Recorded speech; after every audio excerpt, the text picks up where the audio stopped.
Hello guys, నేను ఫ్యామిలీతో నీలాద్రీశ్వరిని స్వామిని దర్శనం చేసుకోవడానికి వెళ్ళాను. ఇది మన తెలంగాణలోని ఖమ్మం జిల్లా కొత్తగూడెం పెనుబల్లి మండలం అన్నపురెడ్డిపల్లి సమీపంలోని దట్టమైన అడవుల్లో ఉంటుంది గైస్. బ్రహ్మదేవుని కోరిక మేరకు పరమశివుడు ఇక్కడ స్వయంభుగా కొలువయ్యాడని స్థల పురాణం. 365 రోజులు కూడా కొండపై నుంచి వచ్చే జలధార స్వామివారిని అభిషేకం చేస్తుంది. ఇక్కడ ప్రధాన విశేషం ఇక్కడ ఏంటంటే, శివాలయం పక్కనే ఉన్న కోనేరులోకి ఈ నీలాద్రి కొండల నుండి నీరు జలపాతంలాగా పడి స్వామివారిని నిరంతరం అభిషేకిస్తుంటుంది. ఈ ఆలయాన్ని సుమారు 13వ శతాబ్దంలో కాకతీయులు పునరుద్ధరించారని చరిత్ర చెబుతుంది. ప్రతి సంవత్సరం మహాశివరాత్రి పర్వదినం సందర్భంగా దాదాపు 2 లక్షల మందికి పైగా భక్తులు ఇక్కడ స్వామిని దర్శించుకుంటారని తెలుస్తుంది. సో మేమైతే ఈరోజు వెళ్ళాము. చాలా ప్లెజెంట్గా బాగుంది గైస్. గుడి అయితే గుడి ప్రాంగణంలో కొన్ని పనులను అయితే ఇక్కడ చేపిస్తున్నారు చూడండి. గవర్నమెంట్ కూడా ఈ మధ్యనే తుమ్మల నాగేశ్వరరావు ఈ నీలాద్రి స్వామి టెంపుల్కి 3 కోట్ల వరకు మంజూరు చేయటం జరిగింది. ఇక్కడైతే ఆంజనేయ స్వామికి ప్రతిరూపంగా కోతులు అయితే చాలా ఉన్నాయి. అసలు పక్కనే నడుచుకుంటూ వెళ్తుంటే మన చేతిలో ఏమన్నా ఉంటే కూడా మన దగ్గరికి వచ్చేస్తున్నాయి. సో కేర్ఫుల్గా ఉండాలి. ఇక్కడికి వెళ్ళినప్పుడు అయితే కోతులతో జాగ్రత్త. మనమైతే గుడిలోకి వెళ్ళిపోయాము. అప్పుడే అభిషేకం చేస్తున్నారు స్వామివారికి.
ఇప్పుడు చూపిస్తున్న ఈ చెట్టు పేరు శివలింగాల చెట్టు.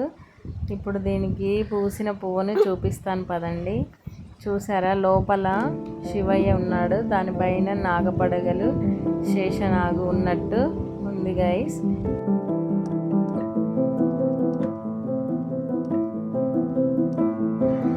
పచ్చని కొండలు, చిక్కని అటవీ ప్రాంతం, ఆహ్లాదకరమైన వాతావరణానికి తోడు పక్షుల కిలకిల రావాలతో సందడిగా ఉండే పులిగుండాల ప్రాజెక్టు వచ్చేసాం ఫ్రెండ్స్. పర్యాటకులకు రమ్మని పిలిచే ఇక్కడ ఎంతసేపు చూసినా తనివి తీరని ప్రకృతి అందాల సోయగాలు కనువిందు చేస్తున్నాయి.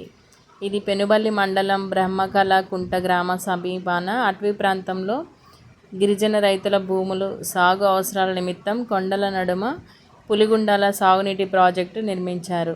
ఈ ప్రాజెక్ట్ వచ్చేసి కొండల నడుమ అటవీ ప్రాంతంలో ఉండటంతో పర్యాటక కేంద్రంగా దినదిన అభివృద్ధి చెందుతుంది. పెనుబల్లి మండలంలో ఈ పులిగుండాల ప్రాజెక్టు, అటవీ ప్రాంతం, లంకాసాగర్ ప్రాజెక్టు,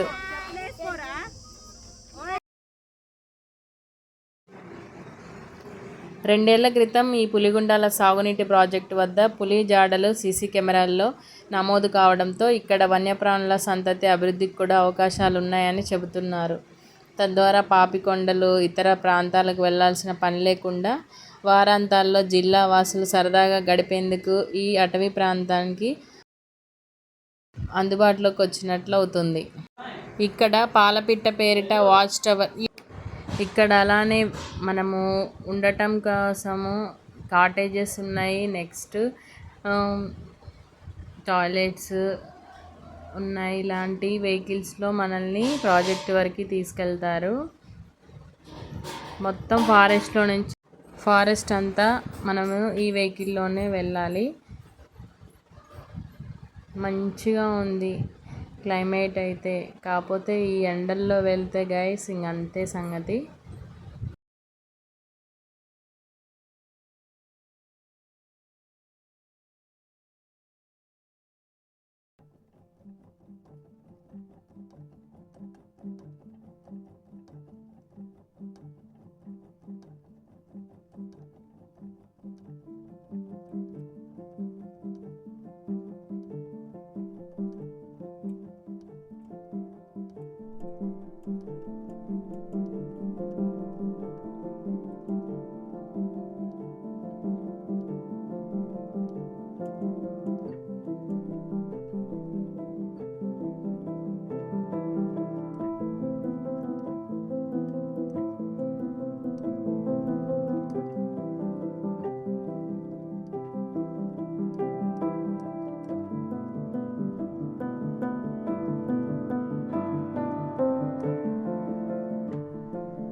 ఇట్లా పోవాలి.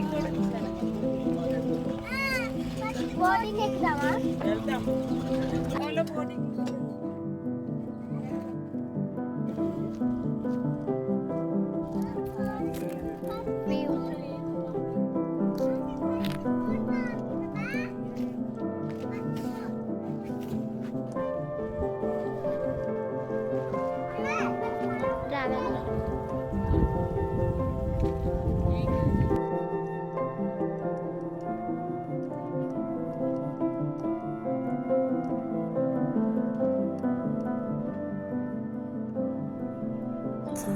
ఇక్కడ పైన చిన్న గుడి ఉంది గైస్. అందులో శివయ్య ఉన్నాడు. చాలా మెట్లు అయితే ఎత్తుగా ఉన్నాయి. ఎక్కేసరికి కాళ్ళు బాగా నొప్పులు వచ్చేసాయి. నెక్స్ట్ ఇక్కడ మనకి కనిపిస్తుంది కదా బోటింగ్ ఉంది. బోటింగ్ కోసం మేము 2 hours వెయిట్ చేసాము. వాడు లంచ్ చేసి వస్తా అని చెప్పి అటే పోయిండు. మేమైతే మస్తు డిసప్పాయింట్ అయినాము. చివరికి పిల్లలు కూడా నిరాశతో వచ్చేసారు. అందుకనే నెక్స్ట్ డే మనము ఎగ్జిబిషన్కి వెళ్ళాం కదా, ఆ వీడియో కూడా మన ఛానల్లో ఉంది. ఇప్పుడే చూసేయండి గైస్. ఇక్కడ మనము లంచ్ తీసుకొని వచ్చాము, చేసేసాము ఇక్కడ కూర్చొని.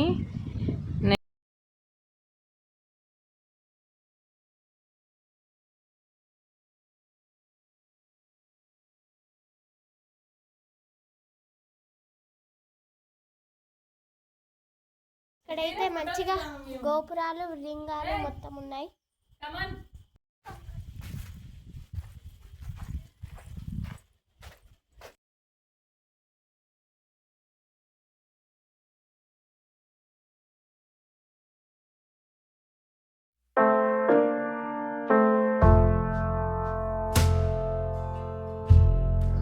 మీరు కూడా ఈ స్వామివారిని దర్శనం చేసుకోండి గైస్. ప్లీజ్ లైక్ చేయండి, షేర్ చేయండి.